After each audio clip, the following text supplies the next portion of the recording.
Stop calling it busy. That frantic, scattered energy you live with isn't productivity. It's performance anxiety masked as a work ethic. You clutch that complex, colorful calendar filled with meetings, tasks, and impossible deadlines, and you tell yourself, look how committed I am. The truth? That complicated schedule is a beautifully rendered distraction, a shield protecting you from the single, terrifying truth. You're not spending your time on what matters. We're not talking about time management. We're talking about emotional accountability. You have 6 days to initiate the divorce proceedings, not from your job, but from your fake work schedule. This isn't motivation. This is an intervention into the cognitive dissonance that keeps you stuck, tired, and perpetually behind. Let's dissect the lie you've been living. The deep psychological comfort keeping you attached to the illusion of being on the grind. It is not dedication. It is a potent cocktail of social signaling and fear of deep work. You look at your peers, your Instagram feed, the hustle culture gurus, and your mind screams, I must look busy to be important. Shocking truth number 1. Being busy is the lowest form of competence.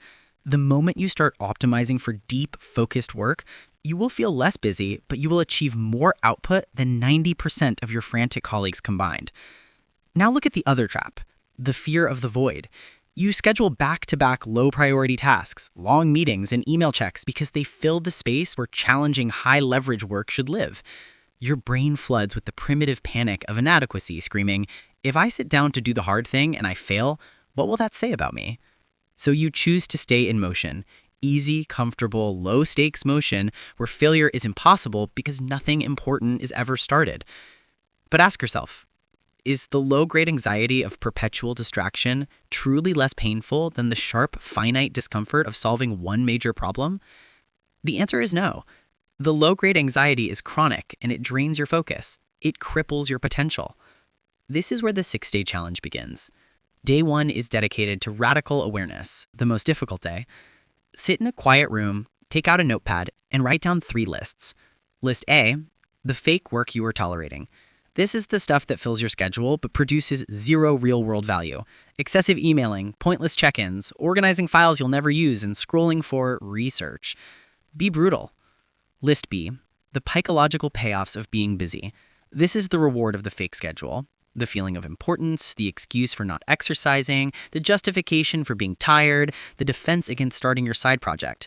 These are emotional crutches, not genuine activities. List C, the high-leverage tasks. What are the 3 things that, if completed this week, would fundamentally change your career, health, or financial trajectory? The tasks you are actively avoiding. You're not doing this to blame your lack of discipline. You are doing this to validate your own time. The brutal realization is that your schedule is not a time map. It's an emotional fortress designed to protect your ego from the risk of effort. The moment you acknowledge the fortress is a prison, you realize you have the power to dismantle it. Mindset shift. You are not creating a new schedule, you are creating space for significance. The fake work must go so you can feel the sting of the cold reality, which is the precursor to the warmth of accomplishment. Shocking truth number 2, you are not afraid of work. You're afraid of discovering how much time you've already wasted on meaningless noise. That's a profound, terrifying loss of future potential you have to confront. Here is your challenge. By the end of this day, you must identify the single block of fake work you will refuse to engage in for the next 24 hours. And tomorrow, we move to day 2, the decompression, the tactical removal of low-value tasks. The 6 days start now. Are you ready to admit that your current system is designed for failure? You finished day 1. You wrote the lists, you stared at the cold, hard evidence that your busy life is actually an elaborate performance.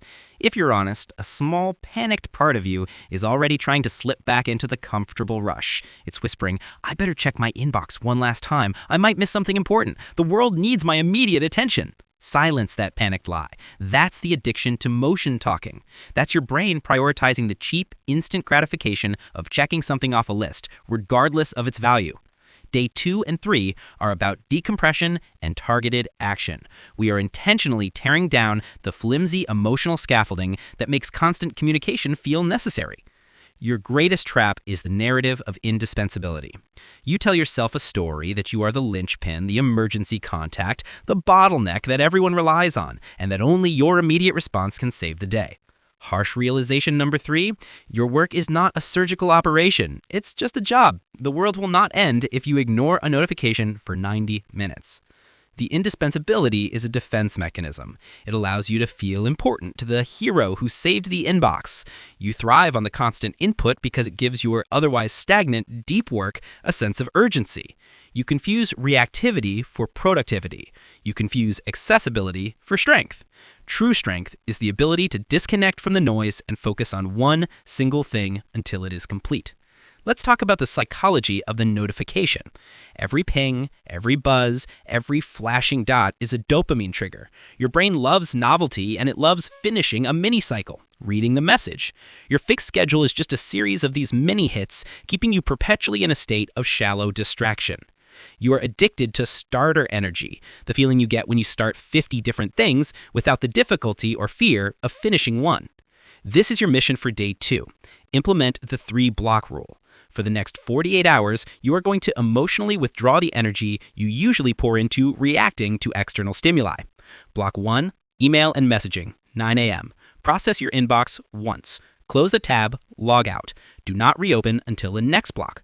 Block 2, social/news, 12:30 p.m. If checking social media or news is part of your job, dedicate 10 minutes to it during lunch. Treat it like a chore, not a reward. Block 3, email and messaging, 3:30 p.m. The final check. Set up an autoresponder for anything urgent after this time. Now for day 3, the focus is on the single hour.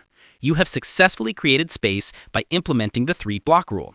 Now you must fill that space with pure, terrifying, high-leverage work. Your mission: commit 60 minutes of uninterrupted, deep work to one task from list C. One single task. Turn off your Wi-Fi if you have to. Wear noise-canceling headphones. Treat this hour like a high-stakes emergency that only you can solve. The emergency being the stagnation of your own life. This sudden, forced focus will feel terrifying. It's like stopping a train mid-journey. But here's the powerful truth. The difficulty of the task is directly proportional to its value. By forcing yourself to focus, you are teaching your mind that effort equals strength and momentum. You are creating the evidence that you are capable of mastery, not just motion. The clear takeaway from days 2 and 3 is this: you are not solving a scheduling problem, you are dismantling a self-sabotage system. Your fake schedule isn't keeping you busy, it's keeping you safe from the risk of true achievement. Your task is to use the emotional energy you normally waste on checking for new things and redirect it entirely into completing old ones. By doing this, you are proving to your subconscious that you can survive and thrive without the dysfunctional tether of constant distraction. Tomorrow is day 4, 5, and 6, the identity shift. We move from tactical changes to permanent psychological rewiring. You have successfully survived the withdrawal from fake work. Now feel the terrifying focus of having one simple mission. Don't run back to the noise. Are you ready to build the new identity? You've survived the silence. You've tasted the focus of the single hour. You know the difference between being in motion and being in flow. The noise addiction is screaming its last desperate demands. It's telling you, you've done enough. You deserve a break. Just one quick check won't hurt.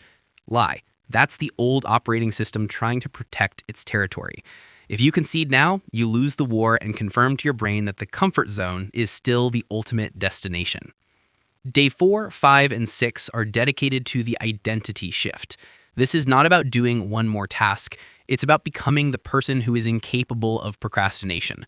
You are no longer performing productivity, you are embedding it into your self-image. This is where you stop fighting against your mind and start leading it. Here's the truth about success that most people ignore. You will never rise above the story you tell yourself. If you keep saying, "I'm a procrastinator," you will find ways to delay your greatest efforts. If you keep saying, "I'm not a morning person," your alarm clock will forever be a source of conflict.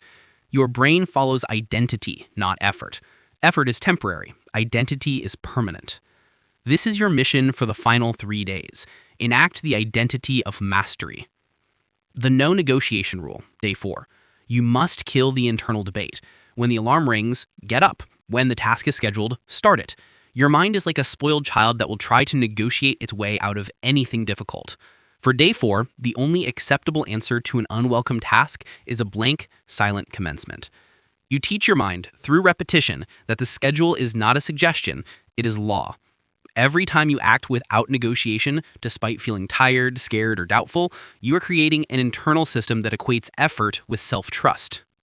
The time-block sacrament. On day 5, your entire workday must be structured around uninterruptible time blocks dedicated to high-leverage tasks. List C. These blocks are sacred. If a meeting runs over, you leave. If a notification pings, you ignore it. If a colleague asks for just a minute, you firmly state, "I'm in a focused work block right now. Can we schedule 15 minutes at 4 p.m.?" This isn't about being rude. It's about setting unwavering boundaries around your cognitive resources. You are treating your time with the respect of a CEO, even if you are just managing your own small project. The affirmation of action. Now you back up the action with belief. Every morning and every evening you look in the mirror or just state it internally and declare your new identity. I am disciplined. I am focused. I follow through on my commitments. Say it even if you don't fully believe it yet. Repetition rewires reality. By day 6, your focus will be sharper and your energy will feel stronger, not because of a sudden burst of motivation, but because of neuroplasticity. You are literally installing a new operating system in your mind, one that doesn't rely on transient motivation, but runs on momentum. When you reach the end of day 6, you realize something powerful. You didn't just expose your fake work schedule, you built the foundation for a life driven by mastery. You stop craving the low-grade comfort of busy work and start craving growth. You are no longer the person who talks about change, you are the one who takes action. The 6 days are over. You're standing in the middle of the mess you created, but you are no longer resigned. You are the architect of the cleanup. The divorce from your fake work schedule is finalized. Your new identity is set. You are a person of action. Now, ask yourself, are you going to let tomorrow look like yesterday, or are you going to continue the momentum?